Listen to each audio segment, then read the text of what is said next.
আসসালামু আলাইকুম বন্ধুরা, আশা করছি সবাই ভালো আছেন। তো নিয়ে আসলাম হৃদয় মাঝে হঠাৎ তুমি গল্পের 6 নম্বর পার্ট। তো বেশি কথা না বলে চলুন গল্প শুরু করা যাক। রাত প্রায় 11টা বেজে গেছে। আলভির ঘুম আসছে না আজ এখনও। শোয়া থেকে উঠে বসে হাতের ফোনটা পাশে রেখে বেড থেকে নেমে দাঁড়ায়। এগিয়ে গিয়ে আলমারির সামনে দাঁড়ায়। আলমারি খুলে ভেতর থেকে সিগারেটের প্যাকেটটা বের করে দুটো সিগারেট আর লাইটারটা হাতে নিয়ে ব্যালকনির দিকে এগিয়ে যায়। কয়েক কদম এগিয়ে গিয়ে দাঁড়িয়ে যায়। ঘুরে দাঁড়িয়ে রুমের ডোর খুলে রুম থেকে বেরিয়ে আসে। লাইটার আর সিগারেট দুটো প্যান্টের পকেটে ভরে নেয়। যদি কেউ সামনে চলে আসে বলা তো যায় না।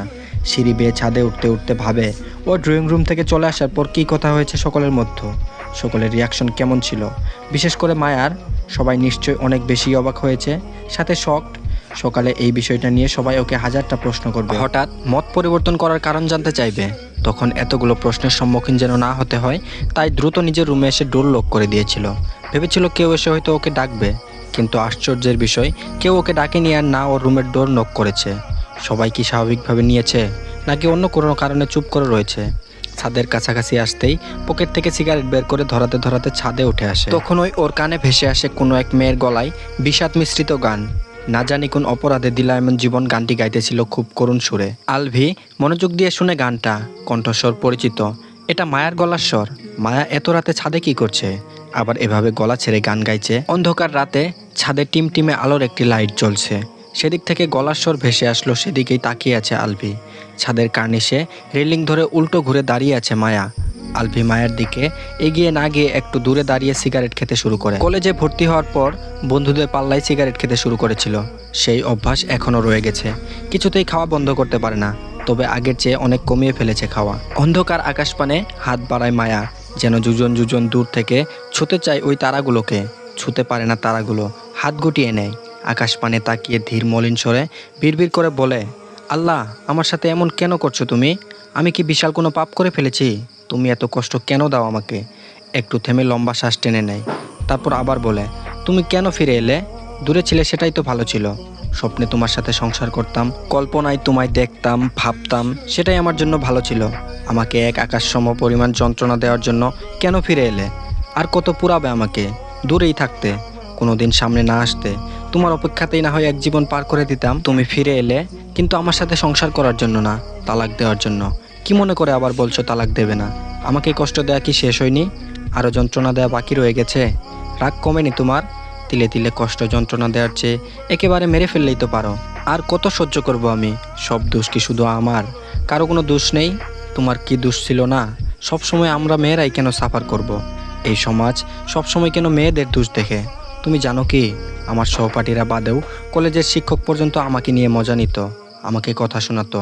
9 বছর বয়স থেকে আমি কি কি সহ্য করেছি তা তোমার আর এই পরিবারের ধারণার বাইরে। আমি আর সহ্য করতে পারছি না, সব সহ্য করতে পারবো না আর। হাঁপিয়ে গেছি এখন। তোমার উদ্দেশ্য কি? তুমি কি চাও জানি না। তুমি তখন ড্রয়িং রুমে যা বললে তা কেন বলেছো তাও বুঝতে পারছি না। ক্লিয়ার করে বলো না কিছু। আমি এখন মুক্তি চাই এসব থেকে, বিশেষ করে তোমার কাছ থেকে মুক্তি চাই। আমি চাই না তোমার বউ হয়ে থাকতে। আমাকে মুক্তি দাও তুমি। কথাগুলো বলতে বলতে দু চোখ বেয়ে গড়িয়ে পড়ে পানি। সব কিছু এখন অসহ্য লাগে। শুয়ে থেকেও ঘুম আসছিল না। রুমে থাকতে দম বন্ধ হয়ে আসছিল, তাই ছাদে উঠে এসেছে। রাতে এই বাড়ির কেউ ছাদে আসে না।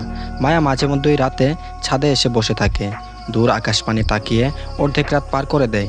গলা ছেড়ে গান গায়, ফোনে গান শুনে, একা একা কথা বলে। এইসব ওর নিত্যদিনের সঙ্গী।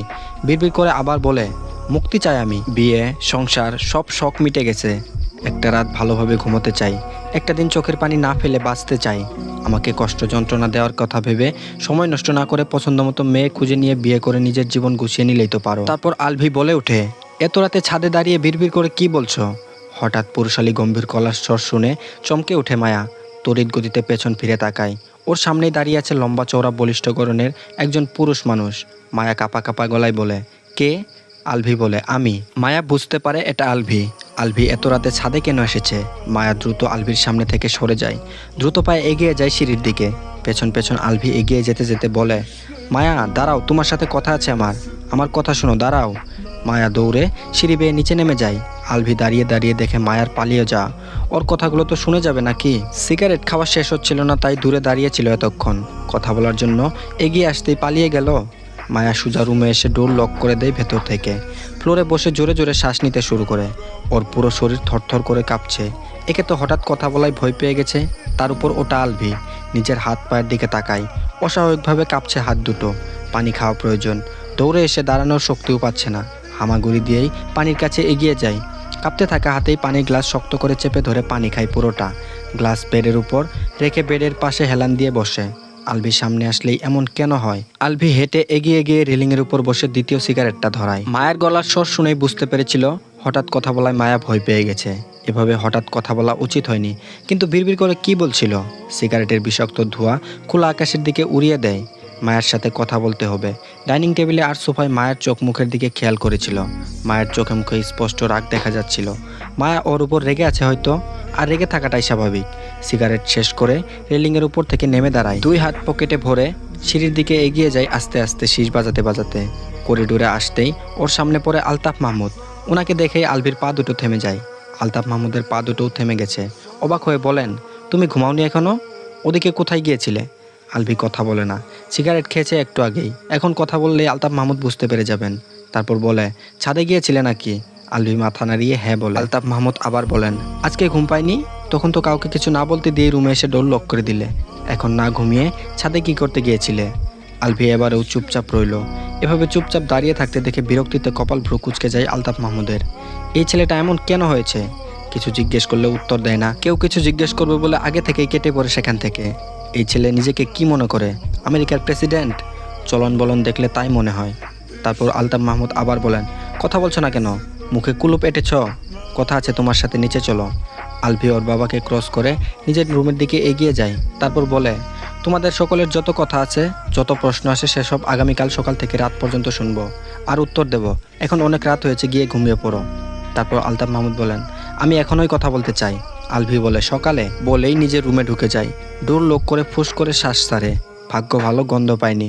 ওয়াশরুমে প্রবেশ করে ফ্রেশ হয়ে কুলি করে রুমে এসে শুয়ে পড়ে। পরের দিন ভোরে অন্ধকার থাকতেই ঘুম থেকে উঠে আলভি। ফ্রেশ হয়ে বাড়ি থেকে বেরিয়ে যায় জগিং করার জন্য। জগিং করে 6টার সময় বাড়িতে ফিরে আসে। ড্রয়িং রুমে এসে দেখে ওর বাবা আর শ্বশুর সোফায় বসে কিছু একটা নিয়ে কথা বলছে। আলভিকে দেখেই আলতাফ মাহমুদ সোফায় বসতে বলেন। তারপর বলে, শাওয়ার নিয়ে ফ্রেশ হয়ে আসি, ঘামে শরীর ভিজে গেছে। আলতাফ মাহমুদ বলেন, না, আগে কথা বলবে তারপর ফ্রেশ হতে যাবে। আলভি বলে, জাস্ট 10 মিনিট লাগবে ফ্রেশ হতে, যাবো আর আসবো। তোমরা দুজন নিজেদের কথা শেষ করো ততক্ষণে। বাবাকে কিছু বলার সুযোগ না দিয়ে সিঁড়ির দিকে এগিয়ে যায় আলভি। ফ্রেশ হয়ে 15 মিনিট পর রুম থেকে বেরিয়ে আসে আলভি। ড্রয়িং রুমে এসে দেখে বাড়ির সবাই উপস্থিত হয়ে গেছে, শুধু মায়া আর মান্তাসা নেই। আলভি সিঙ্গেল সোফায় বসে। আলতাফ মাহমুদ বলেন, কি চাইছো তুমি? আলভি বলে, কি? আলতাফ মাহমুদ আবার বলেন, গতকাল রাতে কি বললে, ক্লিয়ার করে বলো। আলভি বলেছি আমি মায়াকে তালাক দেব না। আলতাফ মাহমুদ বলেন, দেবে না সেটা তো বুঝতে পেরেছি, কেন দেবে না সেটা খুলাসা করো। সম্পর্কটা তো এভাবে ঝুলিয়ে রাখার কোনো মানে হয় না। হয় সংসার করো, নয়তো মুক্তি দিয়ে দাও। আলভি বলে, আমি মায়ের সাথেই সংসার করব। রাতে আলভির কথা শুনে সবাই যতটা না অবাক হয়েছিল, এখন যেন তার চেয়ে কয়েক গুণ বেশি অবাক হয়েছে। রাতে আলতাফ মাহমুদ বলেছিলেন আলভি তালাক দিলেই মায়াকে অন্য জায়গায় বিয়ে দিয়ে দেবেন। ছেলে আগেই দেখে রেখেছে, মানে সব কিছু আগেই পরিকল্পনা করে রেখেছিলেন। এখন শুধু দুজনের তালাক হওয়া বাকি। আলভি মায়াকে এখন তালাক দেবে না, সংসারও করবে না, অন্য কোথাও বিয়েও হতে দেবে না। সারা জীবন এভাবেই ঝুলিয়ে রাখবে। সবাই ভেবেছিল আলভি সব কিছু জেনে নিজের রাগ আর জেদের কারণে এমন কথা বলেছে, কিন্তু এখন তো দেখছে অন্য কিছুই। নাহার বেগম বলেন, কি বললি তুই? আবার বল। আলভি বলেছি আমি মায়াকে তালাক দেব না, ওর সাথেই সংসার করব, বাকি জীবন কাটাবো। নাহার বেগমের কুঁচকে যাওয়া গাল দুটো ফুলে ওঠে, অষ্টদয় প্রসারিত হয়, চোখ মুখে হাসি ফুটে উঠেছে। ঐশী রহমানের চোখ মুখেও খুশির ঝিলিক দেখা যায়। মেহবুবা মেহেরের চোখ মুখেও একই রকম হাসি। তার মেয়ের এলোমেলো জীবনটা এবার বোধহয় গুছিয়ে উঠবে। মাহির বলে, তুই তো মায়াকে তালাক দেওয়ার জন্য দেশে এসেছিস, তাহলে এখন তালাক না দিয়ে সংসার করতে চাইছিস কেন? কিছু প্ল্যান করিসনি তো? মাহিরের কথা শুনে সবাই ওর দিকে তাকায়। আলভি বড় ভাইয়ের দিকে তাকিয়ে বলে, এসব কি বলছো ভাইয়া? কিসের প্ল্যান করব? মানুষের মন পরিবর্তন হতে কতক্ষণ? আলতাফ মাহমুদ বলেন, তোমার মন পরিবর্তন হলো কেন হঠাৎ? আগে তো খুব হম্বিতম্বি করেছিলে, এখন তাহলে এমন সিদ্ধান্ত কেন? তোমার কথাবার্তা আমার কাছে স্বাভাবিক লাগছে না। নিশ্চয়ই কোনো গড়বড় আছে। তুমি কি চাইছো? তোমার মনে কি চলছে ক্লিয়ার করে বলো। আলভি বলে, আমার মনে একটা ভাবনাই চলছে, বিয়ে করেছি, এখন সংসার করব, তারপর তোমাদের 10-12টা নাতি নাতনি উপহার দেব, ব্যাস। তাছাড়া আর কিছুই না। সকলের চোখ যেন কোটর থেকে বেরিয়ে আসবে। চোখ দুটো বড় বড় করে আলভির দিকে তাকিয়ে আছে সবাই। আলভি বলছে কি এসব? এই ছেলের শরীরে জিন বা ভূত ভর করেনি তো? জিন ভূতই বোধহয় এসব কথা বলছে, না হলে এসব কথা বলার লোক তো আলভি নয়। হঠাৎ করে এই ছেলের কি হলো? তো আজকের পার্টটি এই পর্যন্তই, আশা করছি সকলের কাছে ভালো লেগেছে। জানি পর্বটি ছোট হয়ে গেছে, কিন্তু কিছু করার নেই, আগামীকাল থেকে বড় করে দেওয়ার চেষ্টা করব। আর আজকে অদ্ভুত তোমার মায়া গল্পের 3টি পার্ট একসাথে দিয়েছি, আপনারা ওই চ্যানেলে গিয়ে দেখে নিন, আর সবাই ওই চ্যানেলটিকেও সাবস্ক্রাইব করে রাখবেন। ধন্যবাদ সবাইকে, ভালো থাকবেন সবাই।